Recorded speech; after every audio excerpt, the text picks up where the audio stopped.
Num mês de guerra, perto de 4 milhões de pessoas já se viram forçadas a fugir da Ucrânia, um país arrasado pela invasão russa. Há décadas que a Europa não assistia a um conflito armado deste género.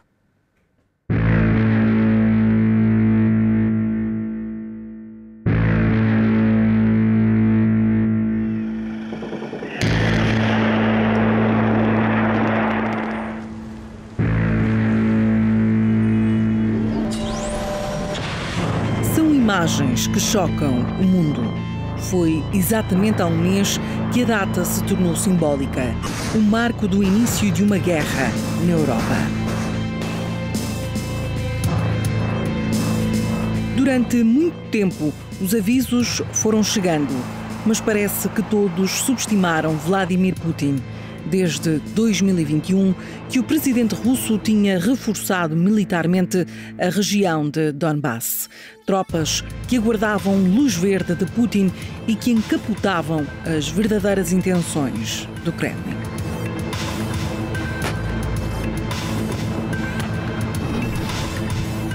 Este é um momento perigoso para a segurança europeia. O número de forças russas está a aumentar e o tempo de aviso para um possível ataque está a diminuir. A NATO não é uma ameaça para a Rússia, mas devemos estar preparados para o pior enquanto permanecemos fortemente comprometidos a encontrar uma solução política.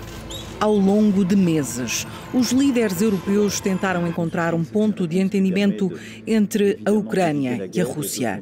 O homem, reeleito em 2018 pelos russos, já fazia faísca há muito. As acusações de que a Ucrânia não obedecia aos acordos de Minsk, estabelecidos em 2015 por não reconhecer o território de Donetsk e Lugansk como independentes, nem um cessar-fogo na região separatista, faziam recear que Moscovo encontrasse aqui a desculpa perfeita para uma invasão militar. Muito alta, porque eles não estão a retirar os militares. Eles continuam a aumentar o número de tropas e temos motivos para acreditar que eles estão envolvidos numa operação de bandeira falsa para ter uma desculpa para entrar na Ucrânia.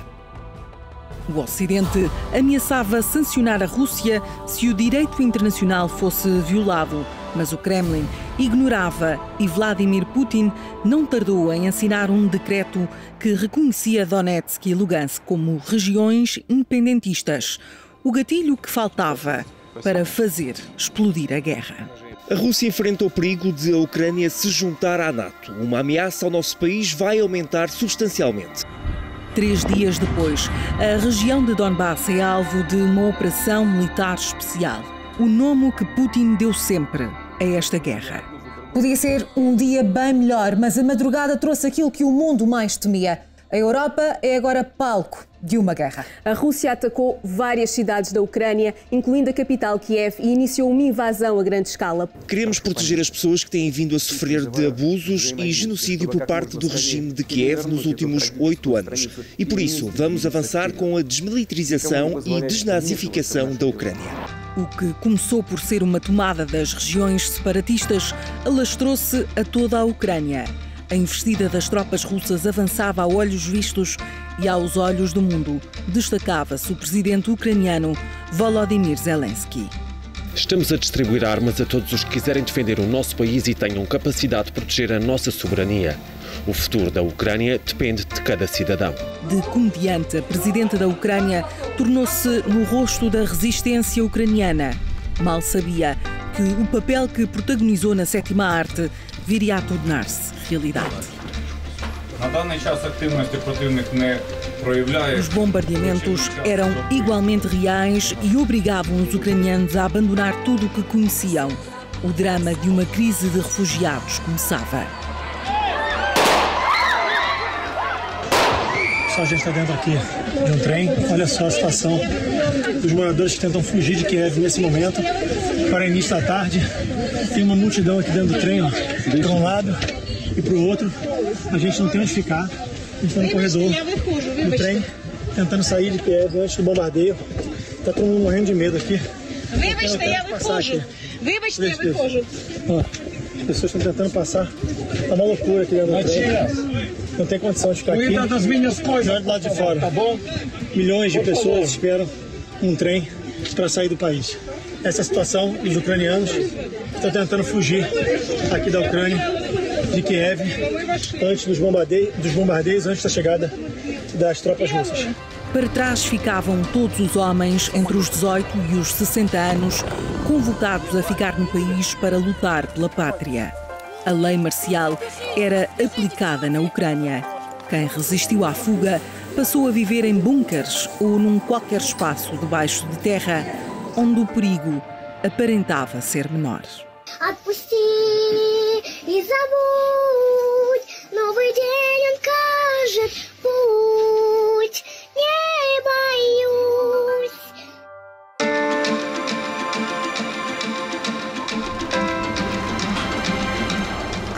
Os mais novos, as vidas mais inocentes de todas, destacavam-se no meio do caos, da incerteza, do medo, a distração de uns e o sofrimento de outros.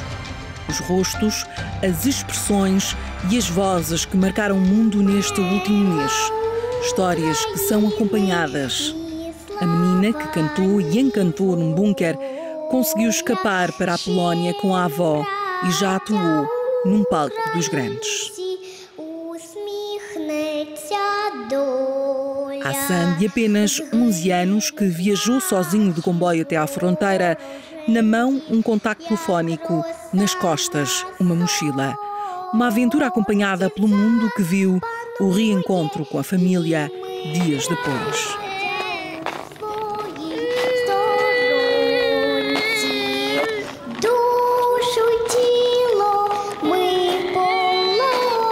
Mas é uma vida interrompida.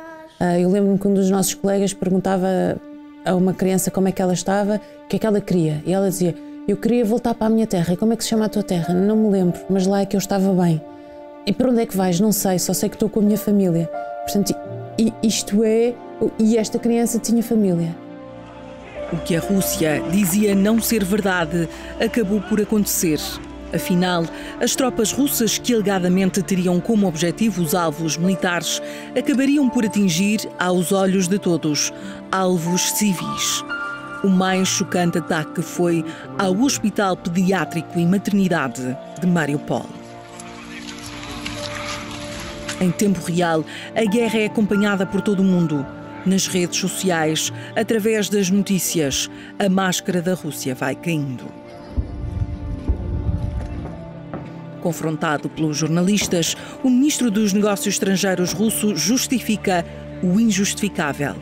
Em nome de quê se atacam vidas inocentes? Não me lembro exatamente quando, mas na reunião do Conselho de Segurança das Nações Unidas apresentámos provas de que este hospital pediátrico estava a ser utilizado como sede de radicais. Todas as mulheres grávidas, enfermeiras e todo o pessoal foi expulso de lá. Era uma base de ultras radicais. Antes disso, as centrais nucleares eram tomadas de assalto e o mundo suspendia a respiração à espera do pior. Estaríamos à beira de um ataque nuclear? Seria este o início do fim do mundo que conhecemos? Temos de ter uma repetição multiplicada do que aconteceu em Chernobyl. E o que aconteceu em Chernobyl, de imediato, foi a contaminação das águas com a radioatividade, e depois o que seria e que chegaria depois a toda a Europa seria a nuvem nuclear que seria emanada a partir da central, largaria a vários quilómetros de altitude. Hospitais, escolas e edifícios residenciais eram devastados pelo armamento bélico russo. O tempo avança, assim como a destruição massiva de um país que resiste. Kiev, a capital da Ucrânia, continua guardada, fortificada pelas tropas ucranianas que foram reforçadas por voluntários europeus. Como sabe, Estado contra Estado pela primeira vez há muitíssimos anos, e é um espanto global. Quando se fala no conceito de guerra, isto é uma guerra, quer dizer, não é uma guerra entre dois países, é uma guerra entre um país que quer tomar conta do outro. O Ocidente foi-se posicionando, garantia não poder intervir militarmente nem diretamente no conflito para não inflamar a guerra e alastrar o ataque russo à Europa. Mas era preciso reagir. No seguimento do nosso apoio total à Ucrânia, nós estamos a responder com fortes sanções contra a liderança russa. O objetivo é eliminar a capacidade do Kremlin de avançar com a guerra para os países vizinhos. As sanções económicas à Rússia uniram os países entre cortes bruscos de negócios de gás. As punições aos oligarcas russos somavam-se para pressionar Putin a recuar. Simultaneamente, as tentativas de negociações entre as comitivas russas e ucranianas alimentavam a esperança de um acordo de paz, mas a cada encontro, uma desilusão. O conflito armado arrasta-se e o rastro de destruição e de morte avoluma-se. Ninguém arrisca o número de mortes oficial em campo de batalha.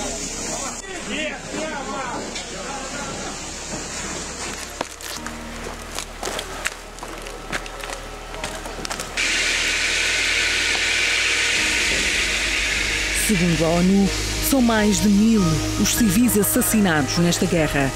Vidas inocentes perdidas em ataques que o Ocidente está convicto serem provas evidentes de como a Rússia está a cometer crimes de guerra. Isto é algo horrível que temos de condenar da pior forma. É um crime de guerra massivo o que está a acontecer em Mariupol. A cidade vai ser completamente destruída e as pessoas vão e já estão a morrer. Zelensky discursou nos palcos mais improváveis, alguns inéditos. Foi aplaudido de pé. O presidente ucraniano pediu o apoio da Europa, pediu a integração do país na União Europeia, mas uma vez mais o risco de ampolar a guerra revelava-se maior. Volodymyr implorava que fosse criada uma zona de exclusão aérea para travar os bombardeamentos russos, mas o ato era considerado uma intervenção militar da NATO. Até agora, os únicos pontos de entendimento foram a criação de corredores humanitários para a saída dos ucranianos. Mas até esses cessar-fogo eram quebrados pelas tropas russas. É fundamental que a Europa, devido à proximidade geográfica com o conflito, saiba estar à altura do desafio, sobretudo para que erros de emergências humanitárias anteriores não se verifiquem. Pela primeira vez, estamos ativamente a opor-nos à ocupação militar, neste caso da Rússia, para com o território ucraniano, e isso é também sinal de que estamos um passo à frente daquilo que por norma fazemos. Em território russo, poucos conhecem ou querem ver a realidade. Putin ordenou o fecho de vários meios de comunicação social, bloqueou o acesso às redes sociais e repreendeu criminalmente todos os que se opusessem publicamente à ação de Putin. Fechados numa espécie de bolha, os russos ficam à mercê da propaganda do Kremlin. Um ataque indiscriminado que já vitimou jornalistas em serviço na Ucrânia, assassinados por tropas russas. Chegados a 15 de março, um dia que marcou institucionalmente a guerra na Ucrânia. Não só foi o dia em que foram retirados cerca de 20 mil civis que estavam presos e cercados em Mariupol, como foi o dia em que a Rússia anunciou a saída do Conselho da Europa por acreditar que estava a ser instrumentalizada pela NATO e pela União Europeia. É também o dia que Zelensky reconhece a impossibilidade de o país integrar a NATO e o estatuto de neutralidade parece agradar aos russos. No entanto, em cima da mesa há muitos pontos de discórdia. O presidente ucraniano quer um encontro frente a frente com Putin, mas o cenário tem sido, até agora, afastado. Acho que só vai recuar quando, ou parar a guerra, quando achar que já ganhou tudo, ou praticamente tudo, aquilo que queria. A meu ver, Putin é um produto do ressentimento. Ele é sincero quando aponta como o maior problema para ele e para a Rússia a queda da União Soviética, o facto de muitos russos terem ficado fora do seu país, perderem a sua cidadania. A par de Kiev, Lviv, Mariupol, Odessa, Kherson e Kharkiv são cidades ucranianas que o mundo passou a conhecer e a ver diariamente serem destruídas. Porém, nunca mais serão as mesmas.